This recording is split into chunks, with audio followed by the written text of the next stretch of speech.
What if the galaxy's most feared warrior, undefeated, unstoppable, and worshipped as a god, challenged a human, and never fought again? Welcome to a story where strength isn't just about muscle or metal, it's about meaning. Before we dive in, tell me in the comments, who do you think would win in a one-on-one? The strongest alien warlord or a seasoned human soldier with nothing left to lose? If you love epic sci-fi, unexpected twists, and humans proving just how terrifying we can be, don't forget to hit subscribe and turn on notifications so you never miss a new story.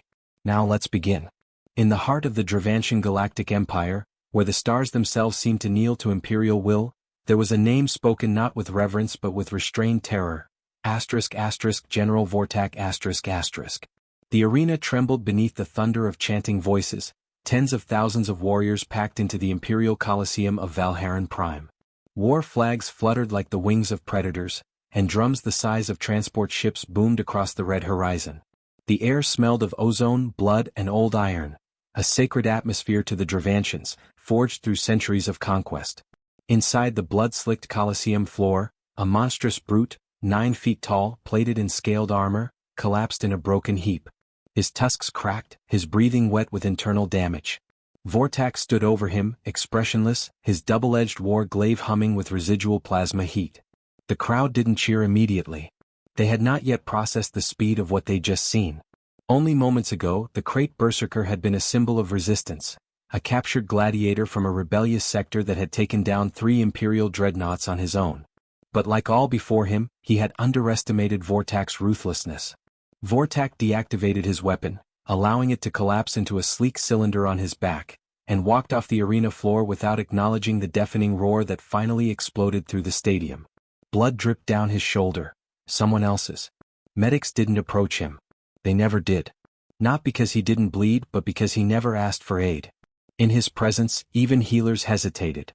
In the observation chamber above the Colosseum, Emperor Kael'Zor clasped his hands behind his back, gazing down at the field through a shimmering pane of dark glass. His scaled brow furrowed slightly. Though Vortak's victory was absolute, there was no pleasure on the general's face. No spark of satisfaction. Just cold finality. "He's growing bored," the Emperor muttered. Beside him, Admiral Torgash shifted uncomfortably. "He's fought every elite warrior in the outer system's high one. His blade thirsts for worthy resistance and he finds none."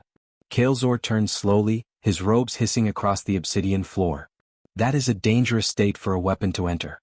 Even our finest sword may grow dull if it strikes nothing but dust." Below, Vortak knelt in silence in the center of the barracks chamber. Around him, screens played his past battles, execution after execution, carnage captured in high definition, splattered across systems. Not a single loss. Not a single injury that hadn't healed in hours. But where once his crimson eyes burned with the joy of war, now they only watched. Hollow. As though the fights were performances from another life. A voice broke the silence. "You fought well, General." Vortak didn't look up. He was slow. Too eager. He opened his torso in his second rush. "That's not criticism," said the voice again. "That's an autopsy." Commander Rel, one of Vortak's rare equals in rank though not reputation, entered the chamber and activated a holomap. "There's a system," he said. "Outer Rim. Recently encountered. I've conquered the Rim. Not this part. The Terran Reach." Vortak turned slowly. The name was unfamiliar but the look on Rel's face was not. Intrigue. That fragile, glowing ember Vortak hadn't seen in months. "They refused our offer of integration," Rel continued. "Destroyed our emissary ship. No declaration. Just gone. No trace. They salvaged the wreck within minutes. Efficient. Precise. They're quiet but not primitive. Species. Human." The word lingered in the air. Vortak stared at it on the holomap, a small cluster of planets around a modest yellow star. No remarkable defense grid. No massive fleet. But the files showed something peculiar. The Empire's scouts hadn't returned. Not one. "How many missions failed?" Vortak asked. 7. No broadcasts. Just silence. "We've only retrieved fragments through indirect probes." A thrill crawled down Vortak's spine for the first time in years. "I want them," he said. Rel raised a brow. "This is not a formal warfront. The High Command would prefer to. I want them." Vortak's voice sharpened, and the room's temperature seemed to drop. "Send the challenge. Invite their strongest. You expect them to accept? If they do not, Vortak said, standing to his full towering height, then they are cowards. And if they do, perhaps the blade will finally feel resistance. In the palace above, the emperor stared long into the shifting stars beyond his chamber. He heard the news from a shadowed courier drone. The humans were contacted. A duel has been proposed. They accepted. Kael'Zor's eyes narrowed. Fools. Or monsters. Later that evening, as the moons of Valharan began to rise like triple daggers into the star-choked sky, Vortak stood alone on the dueling grounds, a circle of obsidian forged from the core of a collapsed sun. His armor had been polished, and his warglaive hung across his back like a scythe waiting to reap history. Across the sector, every Empire-aligned broadcast channeled his challenge. From the Dravantian Empire, I, General Vortak, issue a formal duel to the human race. Send your mightiest, and I shall end him cleanly. Let your courage answer your pride. Then he waited. 3 days passed. Then a single Terran signal blinked into orbit. A small ship, angular, matte black, silent, descended toward the arena under full Imperial escort. No fleet. No guards. Just one transport, no larger than a gunboat. Vortak watched it land through a security viewport, his arms folded. The loading ramp hissed open. One man walked out. Average height. Human standard. No exosuit, no weapons drawn, not even a helmet. His gait was relaxed. His uniform was simple, dark fabric stretched over a lean but coiled frame. He didn't walk like a diplomat or a soldier. He walked like someone who had chosen to be here. The crowd in the Colosseum murmured with confusion. This is their strongest? Someone spat. Surely a joke. Where is the real one? Vortak stepped forward from the shadows of the dueling circle and raised his voice, amplified across the arena. Human. Where is your champion? The man looked up at him calmly, his voice carrying through a thin translator pinned to his chest. I'm right here. Vortak's fingers twitched once. This wasn't what he had envisioned. He had imagined a walking tank or perhaps a psychic brute like the Zarin Mind-Eaters. Not this. He scanned the man's frame. No visible enhancements. No power signature. No armor core. Just a man. What is your name? Vortak growled. Marcus, he replied. Marcus Kane. Vortak's expression didn't shift, but a flicker passed behind his eyes. Something unplaceable. The Emperor watched from his tower. Kael'Zor frowned. No tremble. No arrogance. Just serenity. What kind of warrior walks into death like that? Admiral Torgash said nothing. He couldn't explain it either. On the floor, the circle began to glow. The arena systems locked into place. Gravity sealed. Plasma shields activated. The duel was set. Vortak readied his glaive. Marcus stretched his shoulders and cracked his neck like a man warming up for a long run. And then he smiled. Not mockingly. Just ready. The signal flared. The arena fell silent. And for the first time in 2 centuries, Vortak felt something stir beneath his ribs.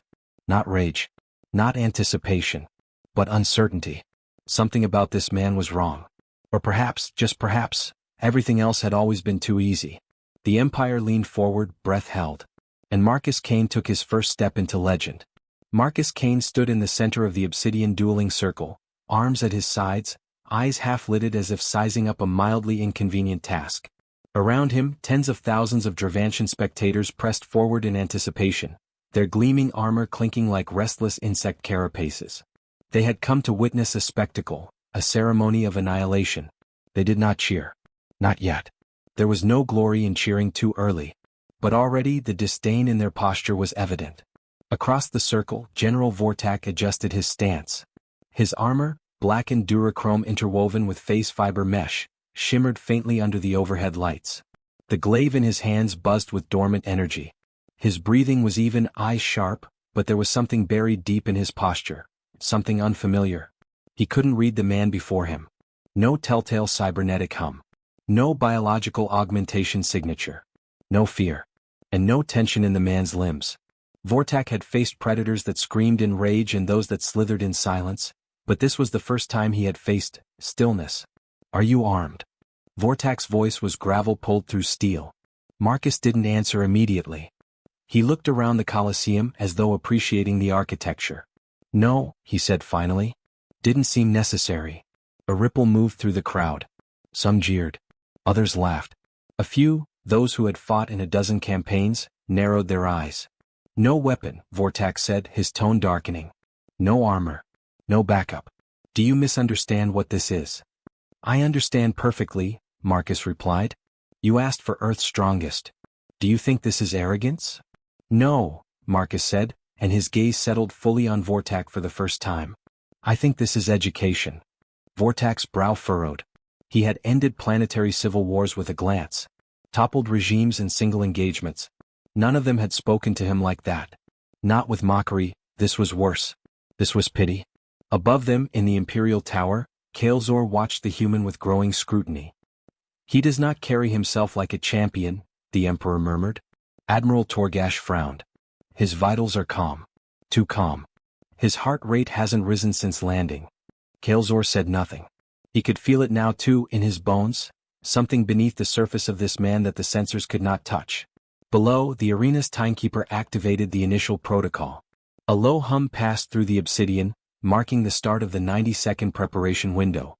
Most warriors used that time to calibrate weapons, test agility, psych themselves into combat trance.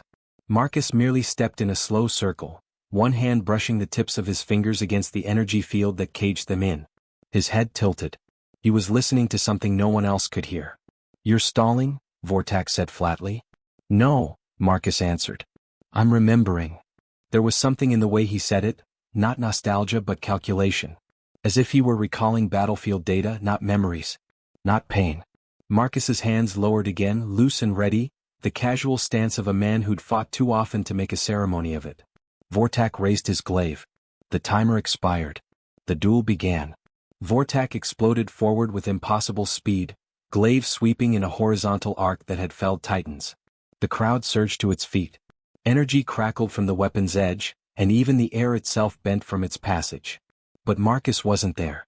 He hadn't jumped, ducked, or teleported. He had simply moved.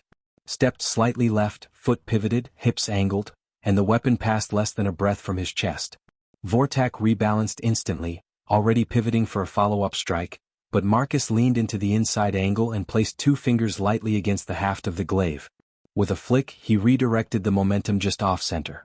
It was like watching an avalanche miss its target by inches. The crowd fell silent. Vortak grunted and disengaged, backing off 3 steps, reassessing. His opponent was fast, but it wasn't just speed. It was control. Timing. The kind that didn't come from training programs or augmented reflexes. It came from experience. Real, brutal, learned through scar tissue experience. He lunged again, this time more direct, aiming for a midsection thrust meant to feint into a sweep. Marcus stepped into the attack, placing his elbow against Vortak's gauntlet, killing its motion in a single redirection. The glaive twisted from Vortak's grip, not ripped or wrenched but disarmed like an offering. Marcus tossed it to the ground. Vortak's eyes flared, but he didn't lunge again. He studied. His breathing slowed. The crowd watched, uncertain. They had seen the general wounded before, rarely and always minor, but never humiliated. You fight like a machine, Marcus said, his tone not cruel, just matter-of-fact. Efficient. Programmed. Predictable. Are you mocking me? No. I'm telling you why you've never lost until now. Vortak launched a punch at close range, and Marcus caught the wrist with both hands, redirecting it down and pivoting behind him. An elbow jammed into Vortak's shoulder, targeting a specific pressure point just beneath the armor seam. A loud pop echoed through the arena as the joint dislocated. Gasps rippled through the crowd. Vortak stumbled forward, regaining his footing, but his left arm hung limp. Marcus didn't pursue. He stood still, posture neutral. You're not using your strength, Vortak said between breaths. Not yet, Marcus replied. The words struck deeper than they should have. Vortak had faced countless species, crushed armies. But this man wasn't fighting for victory. He was fighting to show something. To teach. Vortak re-engaged, this time with unarmed techniques. Fists, elbows, shoulder strikes. He moved like a hurricane, every inch of his mass weaponized. The air cracked with every swing. But Marcus slipped through the onslaught like smoke, redirecting momentum, sidestepping fury. When he struck back, it was sharp and precise. A knee to the solar plexus, a palm to the throat, a blow to the side of the knee that caused Vortak to buckle. The general hit the ground. The silence in the arena was no longer tension, it was disbelief. Marcus didn't press the advantage. He took a step back and waited. Vortak rose slowly, face unreadable. Why not finish it? He asked. Because you're not my enemy, Marcus said. Then what am I? A symptom. Vortak's breath hitched. His mind raced, not toward rage but comprehension. There was more here than combat. There was message. You came alone, he said. No fleet. No challenge speech. Just you. Marcus nodded once. They let you come here, Vortak continued. Knowing I might kill you. No, Marcus said. Knowing I wouldn't. That stopped Vortak cold. Because in that moment he knew it too. He couldn't win. Not just because Marcus was faster or more skilled, but because Marcus understood something he didn't. Something deeper than war. Something older than conquest. Vortak lowered his remaining good arm. What are you? Marcus looked up, past the general, past the sky dome toward the stars. I'm the last man you should have called out, he said quietly. Because I'm not even the strongest. I'm just the one who came. The duel circle dimmed. The fight was over. And Vortak, for the first time in his life, did not ask for a rematch. He simply stood there as Marcus walked past him, not victorious, not gloating, just finished. In the tower, Kael'Zor leaned back in his seat.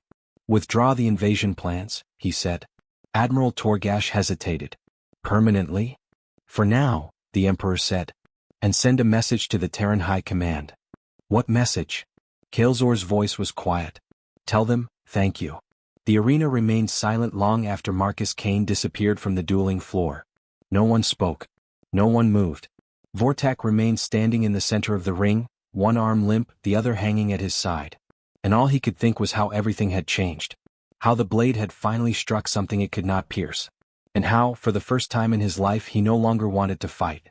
The silence in the Imperial Colosseum held like a drawn breath, stretched tight across every level of the arena.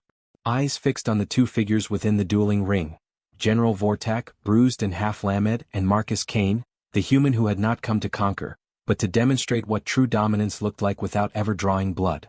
But the fight wasn't over. Not technically. The Empire didn't operate on ceremony alone. Its duels were bound by law. One combatant must yield or be rendered physically incapable of continuing. And Vortak had done neither. He stood tall again now, his left shoulder shattered and dangling, his right arm trembling faintly from nerve trauma. His breathing was heavy but controlled. The beast within him still burned, wounded but unbroken.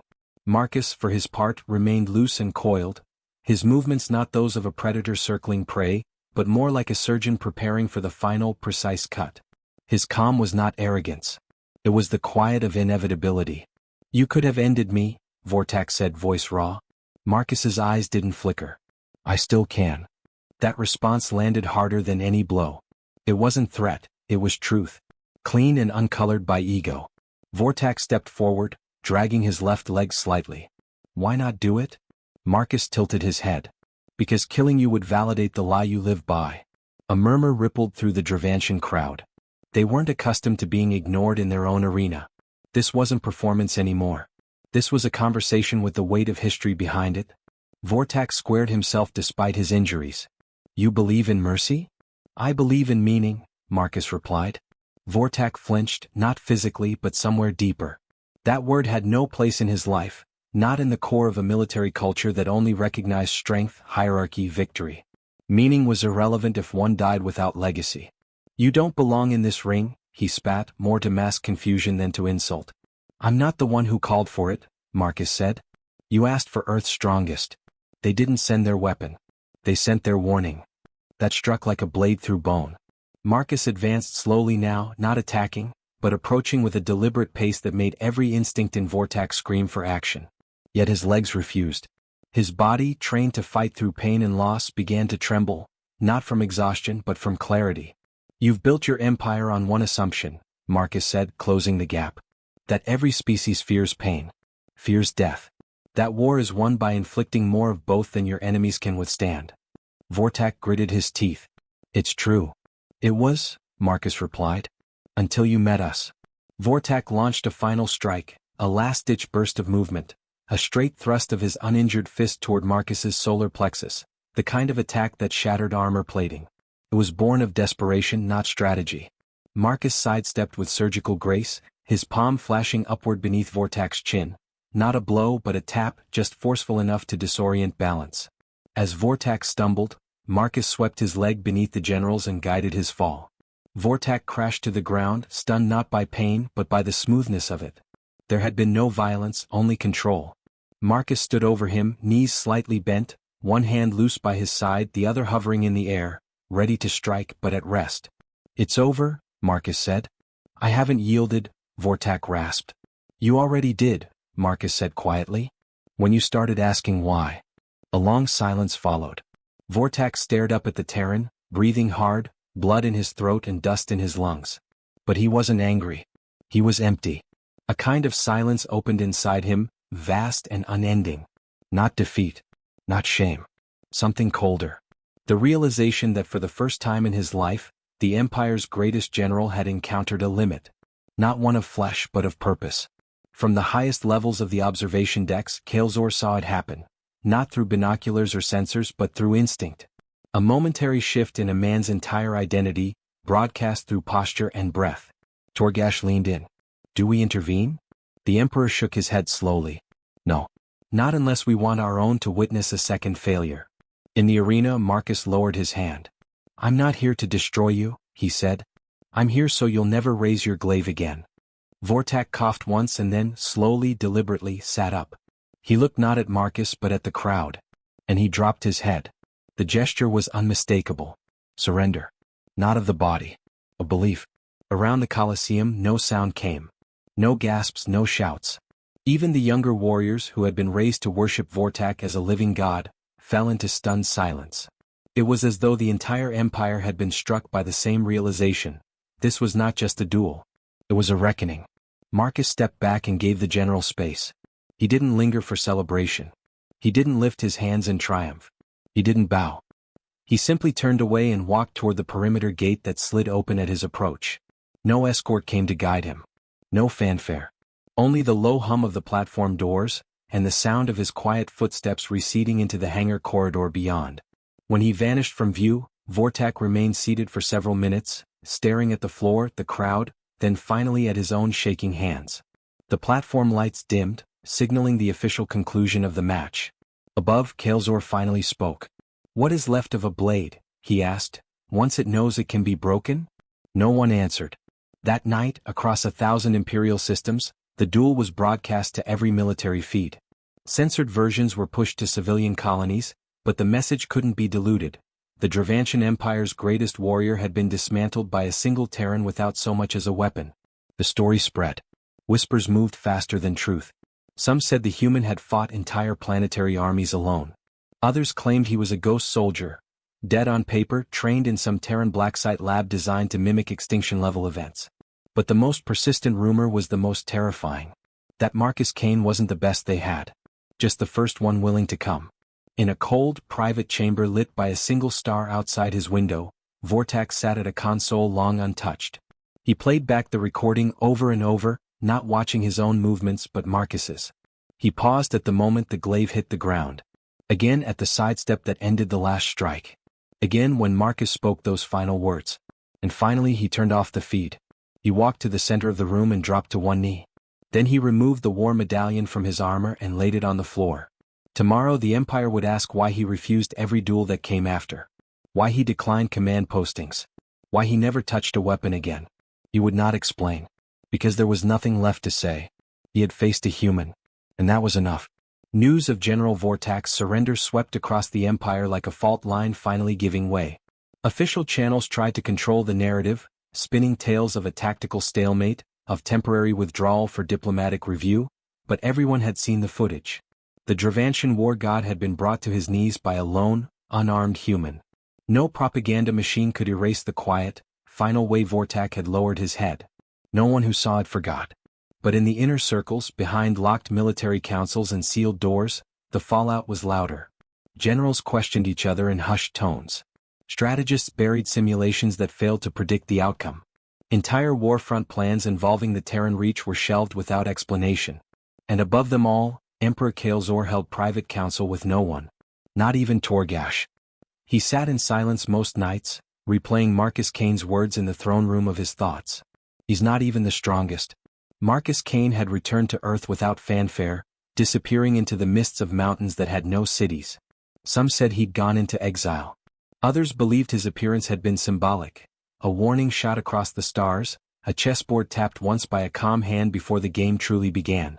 But for Vortak, exile was not an option. He remained where he was, not imprisoned, not discharged, but removed from the rotation.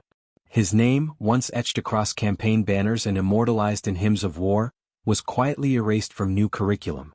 Recruits still studied his victories, but they spoke of them as artifacts, curiosities from a more primitive time. Yet none of that mattered to Vortak. He no longer found meaning in the respect of crowds or the echoes of his own legend. He had been shown something, reminded of something, that had burned away the illusions of power like sunlight through frost. He had never truly understood fear. Not the animal kind. Not the tactical acknowledgement of danger. But the deeper kind, the kind that reached inside and asked a man who he really was when stripped of myth.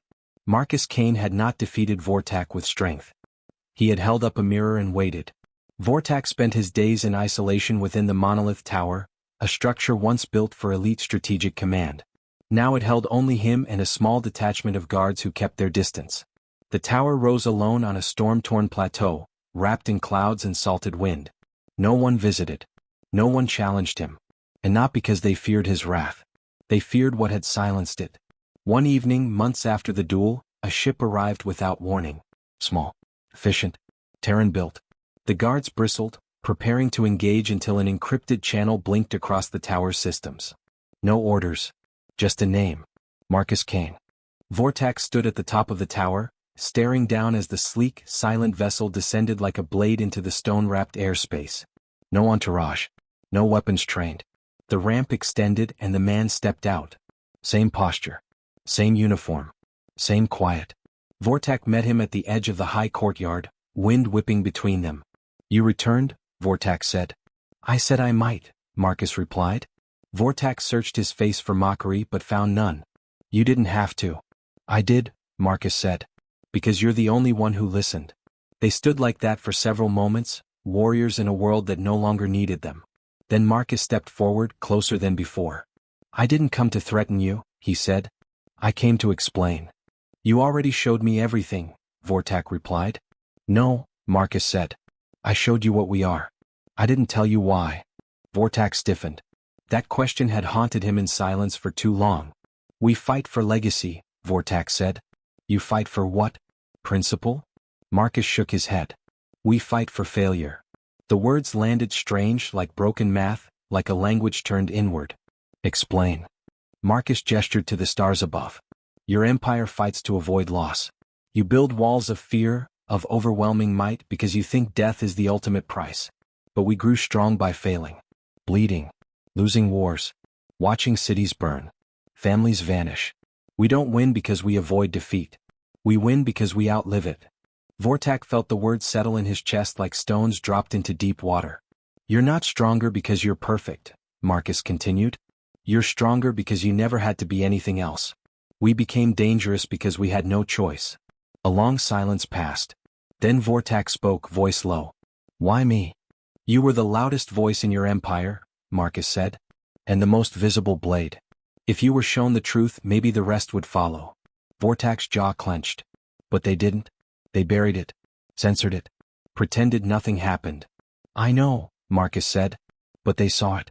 And they'll remember. He paused. Just like you. Vortak turned away, gazing out over the edge of the tower, where clouds rolled like tidal waves over jagged cliffs. The war within him had shifted again, quieter now but still alive. I have nothing left to offer, he said. You do, Marcus replied.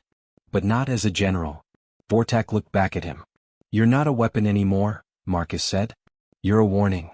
The wind rose suddenly and Vortak felt, for the first time in years, the storm not as something to master, but as something cleansing.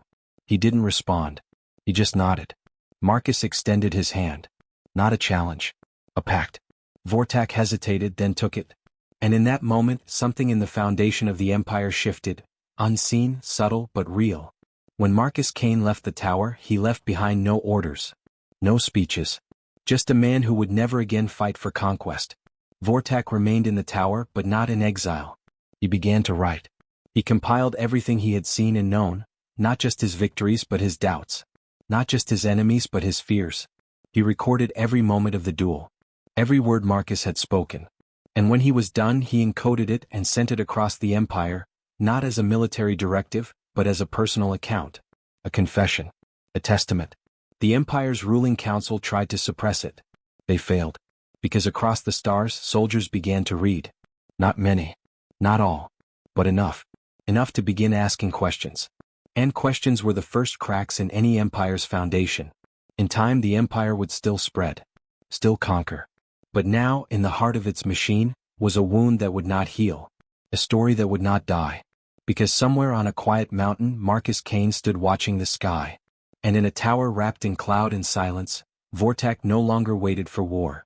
He waited for others to understand why he'd walked away from it. Not because he was broken, but because he had finally seen what strength really was.